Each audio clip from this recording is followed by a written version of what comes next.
TV show गुम है किसी के प्यार में के नए एपिसोड में बड़ा ड्रामा देखने को मिला। कहानी की शुरुआत होती है विनोद के फोन कॉल से, जहां वो सतीश से शादी की तैयारियों को लेकर बात कर रहे हैं। सतीश उन्हें अपनी बेटी जूही से मिलने का न्योता देते हैं और उसकी खूब तारीफ करते हैं। विनोद भी जवाब देते हैं कि जब वो जूही से मिलेंगे तो उसकी तारीफ किए बिना नहीं रह पाएंगे। इस बातचीत को नील चुपचाप सुन लेता है। फोन काटने के बाद विनोद नील को बताते हैं कि रविवार शाम 6 बजे शादी की बातचीत के लिए जाना होगा।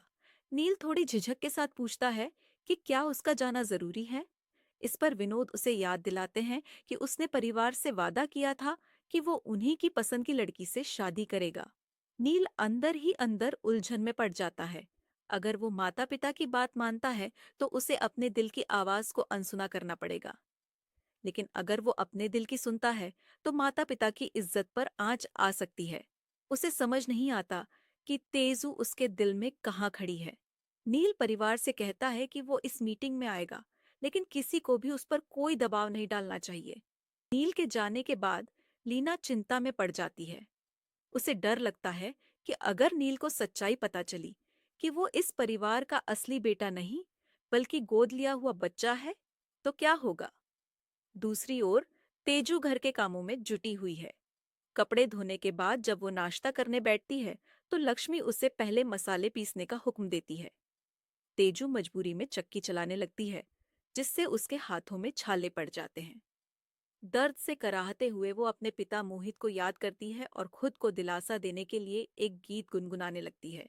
तेजू की सुरीली आवाज सुनकर अदिति और बाकी घरवाले भी ठहर जाते हैं, लेकिन तभी गुस्से में लाल लक्ष्मी जमीन पर थाली पटककर तेजू को चुप रहने के लिए कहती है।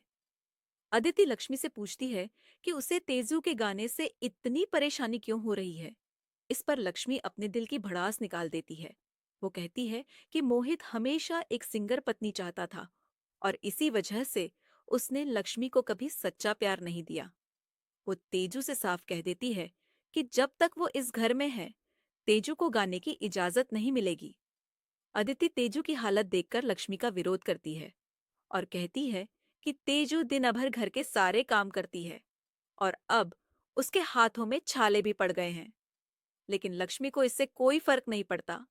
उल्टा वो गुस्से में आकर अदिति को थप्पड़ जड़ देती है और उसे चेतावनी देती है कि अगर दोबारा तेजू के लिए बोली तो और थप्पड़ खाएगी। जूही हिम्मत करके लक्ष्मी से कहती है कि तेजू के हाथ जख्मी हो गए हैं, इसलिए वो मसाले पीसने में उसकी मदद कर सकती है। लेकिन लक्ष्मी कढ़ाई से उसे डांट देती है और सबको साफ साफ समझा देती है कि कोई भी तेजू की मदद करने की हिम्मत न करे, वरना अंजाम बुरा होगा। इसी सख्ती और तनाव के बीच एपिसोड का अंत होता है और दर्शकों अगले एपिसोड में और बड़े ट्विस्ट आने वाला है, तो बने रहिए हमारे साथ और चैनल को लाइक और सब्सक्राइब करना मत भूलिएगा।